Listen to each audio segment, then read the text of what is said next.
2024 లేదా 25లో డిగ్రీ లేదా బీటెక్ చదివారా? సాఫ్ట్‌వేర్ జాబ్ కోసం ఎదురు చూస్తున్నారా? అయితే కోడ్ జ్ఞాన్ 100 డేస్ కోర్సులో చేరండి. జాబ్ సాధించండి.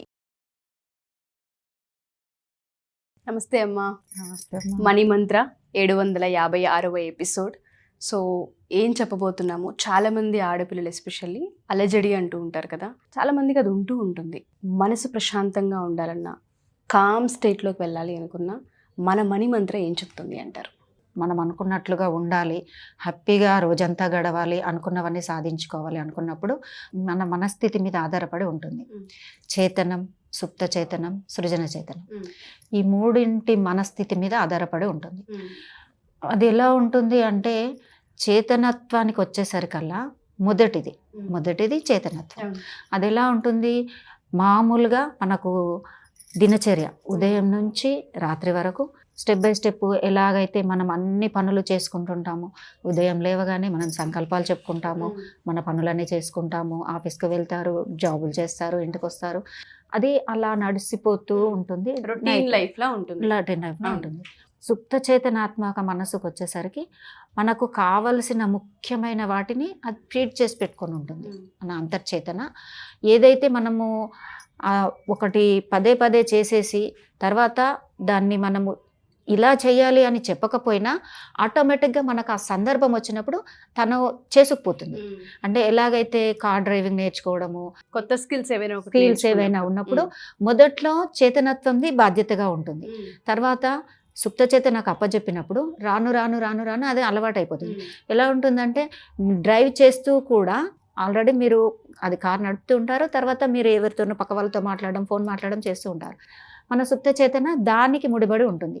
అంటే ఏవేవి మనము ముఖ్యమైన పనులను మైండ్లో పెట్టేసుకుంటూ ఉంటామో భద్రపరిచి ఉంచుతుంది. మనం ఏది చెప్పినా పదే పదే ఒక్క ముక్కలో చెప్పాలనంటే పదే పదే మనం చెప్పుకున్నది ఏదైతే ఉంటుందో అది చక్కగా భద్రపరచబడి మన సుప్తచేతనాత్మక మనస్సులో ఫీడ్ చేయబడి ఉంటుంది, సందర్భానుసారంగా వస్తుంది. ఇంకా ప్రత్యేకించి మనకేదైనా కావాలి, ఇప్పటికీ సడన్గా మనకు ఒక కోరిక ఉంది, లేదా ఇంత డబ్బు కావాలి అని అనుకున్నప్పుడు పదే పదే ఉదయం రాత్రి మనం ముందుగా చెప్పుకున్నట్టే మనకు కావలసిన అంకెను అఫర్మేషన్ రూపంలో పేపర్ పైన ఒకసారి రాసుకొని చక్కగా 4 సార్లు చదివేసి తర్వాత మెడిటేషన్ చేసినట్లయితే, అది ఒక 15-20 నిమిషాలైనా పర్వాలేదు, 20 నిమిషాల పాటు మెడిటేషన్ చేసి ఆ తర్వాత నిద్రపోయినట్లయితే ఇప్పుడు మనము కొత్తగా అనుకున్న దాన్ని వెంటనే మన సబ్కాన్షియస్ మైండ్కి పట్టించడం కోసం అది ఇదివరకు మనం చెప్పుకున్నదేమో అలవాటు చేసింది, అలా నడుస్తూ వెళ్ళింది. కానీ ఒక 4 రోజుల్లో అవ్వాలి, 10 రోజుల్లో అవ్వాలి, నాకు వెంటనే ఇది అవసరం ఉంది అనుకున్నప్పుడు, సపోజ్ ఇల్లే డ్రీమ్ గా పెట్టుకున్నప్పుడు ఇమిడియట్ గా అవసరం ఉంది, డబ్బు కావాలి అనుకున్నప్పుడు అప్పుడు చక్కగా పేపర్ పైన రాసుకొని రాత్రి నిద్రపోయే ముందు 1కి 4 సార్లు రాయాల్సింది, ఒకసారి 4 సార్లు చదవాలి. అంతకు మించైనా పర్వాలేదు, కానీ 4 కంటే తగ్గకుండా చూసుకోవాలి. అన్నిసార్లు చదివేసి చక్కగా ఆ నోట్స్ పక్కన పెట్టేసి ధ్యానం చేసి నిద్రపోవాలి. నిద్రపోతున్నప్పుడు కూడా ఏదైతే మనము ఇప్పుడు రాసుకొని పదే పదే చెప్పుకున్నామో దాన్ని అదే రిపీట్ చేస్తూ చేస్తూ చేస్తూ నిద్రలోకి కనుక జారుకున్నామంటే సబ్కాన్షియస్ దాన్ని చక్కగా అలా తీసుకొని వెళ్తుంది మన పనులు జరగడానికి. అప్పుడు ఎలా ఉంటుందంటే, డే మొత్తం మనం పనిచేస్తున్నప్పుడు మన కాన్షియస్ మైండ్ ఒకటి చేస్తూ ఉన్నప్పుడు సబ్కాన్షియస్ మైండ్కి అప్పచెప్పింది ఇది అవుతుంది, మనం చెప్పాలి కదా, మనం ఏం చెప్తామో మనకు అయినట్టుగా చెప్పడం, చెప్తే మన కోరిక అవుతుంది. అంటే ఏదైనా అవ్వాలి, అవుతుంది అన్నప్పుడు ప్రతిరోజు రేపటికి పోస్ట్పోన్ చేయడం అవుతుంది. అలా కాకుండా మన సబ్కాన్షియస్లో మనం విశ్వంతో మాట్లాడుతున్నప్పుడు ఆల్రెడీ జరిగి ఉంది. ఉదాహరణకి నాకు 1 కోటి రూపాయలు కావాలి అని అనడం, కావాలి కాదు, నేను 1 కోటి రూపాయలు పొంది ఉన్నాను, అందుకు విశ్వానికి కృతజ్ఞతలు అని ఆ చెప్పే మాట ఎలా ఉంటుందంటే, చెప్తున్నాను కదా కాదు, నిన్ను నువ్వు నమ్మాలి. అంటే అంత డబ్బు నా దగ్గర ఉంది, పొందాను, ఆల్రెడీ నేను పొందాను, ఆ అర్హత నేను కలిగి ఉన్నాను, అంత నాకు అర్హత ఉంది, నేను దాన్ని పొందుతాను. లోపలగా మనం పైకి చెప్తున్నది పొందాము అని చెప్పినప్పటికీ కూడా పొందాలి అనేది లోపల ఒకటి నడుస్తూ ఉంటుంది. ఈ ఘర్షణ ఎలా ఉంటుందంటే, డే మొత్తం మనతో మనం మాట్లాడుకుంటున్నప్పుడు మనం ఈ మాట చెప్పేస్తాం, మనం ఇలాగే చెప్పాలి కాబట్టి, నేను 1 కోటి రూపాయలు పొంది ఉన్నాను అని చెప్తున్నప్పుడు, ఎక్కడ పొందావు, నీ దగ్గర లేవు కదా, ఇలా చిన్నపాటి ఘర్షణ అలా మొదలవుతుంది. జరుగుతుంది. నేను ప్రత్యేకించి నిద్రపోతున్నప్పుడే ఈ విషయం చెప్పమని ఎందుకు అంటున్నానంటే, ఆ టైంలో మన శరీరంతో పాటు మన ఉదయం నుంచి మనతో పాటు ప్రయాణం చేస్తున్నటువంటి మన కాన్షియస్ మైండ్, అది కూడా ఒక రకంగా మనసు, ఆలోచించే మన ఆలోచనల మనసు మన శరీరంతో పాటు తను కూడా నిద్రపోతుంది. ఈ నిద్రపోయే లోపల మనం తెలిసి ఆ గాఢ నిద్రలోకి జారుకుంటున్న స్థితిలోకి నెమ్మదిగా ఒక్కటొక్కటిగా దానికి మన సబ్ కాన్షియస్కి అప్పచెప్తూ జోల పాటలాగా మనకు కావాల్సిన దాన్ని చెప్తూ నిద్రపోయినట్లయితే మన శరీరము, మన కాన్షియస్ మైండ్, మన మనస్సు రెండు నిద్రపోతాయి. ఇంకా నాకు ఎదురెవరు లేరు అన్నట్టుగా తన పని తను చేసుకుపోతుంది. మళ్ళీ మనం ఉదయం నిద్ర లేచే వరకు కూడా అది అలా భద్రపరిచినట్టుగా మళ్ళీ రిపీట్ అవుతూ కొన్ని వందల వేల సార్లు దానికి ఆ పవర్ అనేది వస్తుంది అనమాట, పదే చెప్పడం వల్ల. మళ్ళీ సేమ్ ఇంకా మన కోరిక అలా తీరాలి అని అనుకున్నప్పుడు ఉదయం నిద్ర లేచిన వెంటనే 1, 2, 3 నిమిషాలు, అప్పటి వరకు కూడా మన కాన్షియస్ మేల్కోవడానికి కొంత టైం పడుతుంది. లేసామా లేదా, ఓకే, లేసామా లేదా. ఒక్కోసారి చిన్నపిల్లలు లేపుతూ ఉంటుంటే అప్పుడే అమ్మ లేస్తానులే అంటారు, మళ్ళీ నిద్రలోకి జారిపోతూ ఉంటారు. పూర్తిగా వ్యక్తి లేచి తన ఆలోచనల్లోకి రాకన్నా ముందు ఈ కొద్దిగా మిగిలిపోయిన ఆ 1 నిమిషం టైం ఏదైతే ఉంటుందో మళ్ళీ మనం రాత్రి అప్పచెప్పిన దాన్ని ఉదయం చెప్పాల్సి ఉంటుంది, రిపీట్ చేయాలి. ఎందుకంటే కాసేపు అయితే తను వచ్చేస్తుంది, మళ్ళీ ఇద్దరు కలిసిపోతారు. ఆ తనెవరు వచ్చే లోపల మన సబ్ కాన్షియస్కి అది అప్పచెప్పడం. అలా అప్పచెప్పినప్పుడు ఇంకా డే మొత్తంలో కూడా చక్కగా అది మంచిగా మనం భద్రపరిచి పెట్టిన వాళ్ళం అవుతాం. దాని ద్వారా మనకు గుర్తొచ్చినప్పుడు కూడా దాన్ని పదే మనకు ఇల్లు, కారు, బంగ్లా ఏదైనా దాని గురించి చెప్తూ ఉన్నప్పుడు తొందరగా మన అఫర్మేషన్ సంఖ్యలు పెరగడం, విశ్వంతో తొందరగా అనుసంధానం అవ్వడం, మన సబ్ కాన్షియస్ దాన్ని పూర్తిగా నమ్మడము, మనకు తొందరగా ఇవ్వడము అనేది జరుగుతూ ఉంటుంది. ఇంకా చివరిగా ఇవి 2 అయినప్పటికీ కూడా, ఇంత బాగా చేసినప్పటికీ కూడా ఒకవేళ ఇంకా ఏదైనా మిగిలింది, ఎక్కడ అంతగా చిక్కి ఉంది, దాన్ని పూర్తిగా తెలుసుకోవాలి, చేయాలి, మరి అవ్వట్లేదు అని అనుకున్నట్లయితే చివరిగా సృజన చేతనాత్మక మనసుకి అప్పచెప్పాల్సి ఉంటుంది. ఈ సృజన చేతనాత్మక మనసు ఎలా ఉంటుందంటే ఇది 3వ లెవెల్.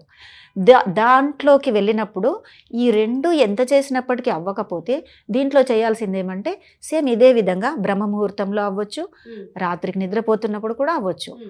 దాన్ని కూర్చొని నాకు ఇది కావాలి అని స్పష్టంగా కొంత టైం కొన్నిసార్లు మననం చేసినట్టుగా ఒక 10-11 సార్లు చెప్పుకొని ఒకేసారి నేను నా సృజన చేతనకి ఇది అప్పజెప్పేస్తున్నాను అని చెప్పేసి పూర్తిగా దానికి అప్పజెప్పేసి మెడిటేషన్ చేసుకొని ధ్యానం చేసుకొని నిద్రపోయినట్లయితే ఇంకా రేపటి నుండి దాని గురించి ఆలోచించాల్సిన అవసరం లేదు. అసలు దాని టాపిక్ కూడా తీయనవసరం లేదు.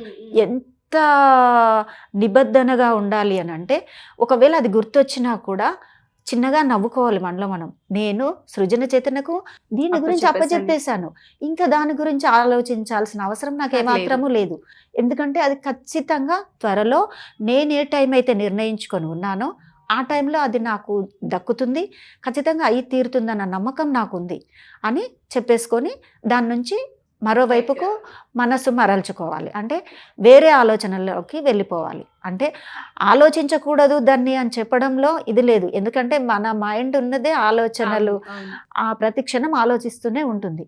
కాబట్టి వస్తుంది మధ్యలో ఆలోచన, అప్పుడు ఇలా చెప్పాలి, నేను నీకు అప్పచెప్పేశాను, నువ్వు అలా ఉండు, ఆ పని జరుగుతుంది, అద్భుతంగా నా కళ్ళ ముందుకు వస్తుందన్న నమ్మకం నాకుంది, కాబట్టి నేను మరో దాని గురించి ఆలోచిస్తాను, ఇంకా అవసరమైతే మరొక విషయాన్ని సృజన చేతనకు అప్పచెప్పడం కోసం ప్రయత్నంలో ఉంటాను అన్న విషయంలోకి వెళ్ళేసి పూర్తిగా సృజన చేతనకు అప్పచెప్పేసినట్లయితే ఈ రకంగా మన చేతన, సుప్త చేతన, సృజన చేతనను ఉపయోగించుకొని మనకు కావాల్సిన వాటిని లక్ష్యాలను చేరుకోవచ్చు, మనం అనుకున్నవన్నీ సాధించుకోవచ్చు. అండ్ చాలామంది అమ్మ ప్రయత్నిస్తున్నాం మేము అని చెప్తూ ఉంటారు, మాకు పలానా ఇల్లు కొనుక్కోవాలని డ్రీమ్ అండి, పలానా కారు కొనుక్కోవాలని, పలానా కంపెనీలో జాబ్ రావాలని స్టూడెంట్స్ అయితే వాళ్ళు ఎస్పెషల్లీ అఫర్మేషన్ అయినా సరే లేదు అంటే మనీ మంత్రాలు అయినా సరే ఏ రూల్ ఫాలో అవ్వాలి, ఏం చేస్తే మంచిది అంటారు?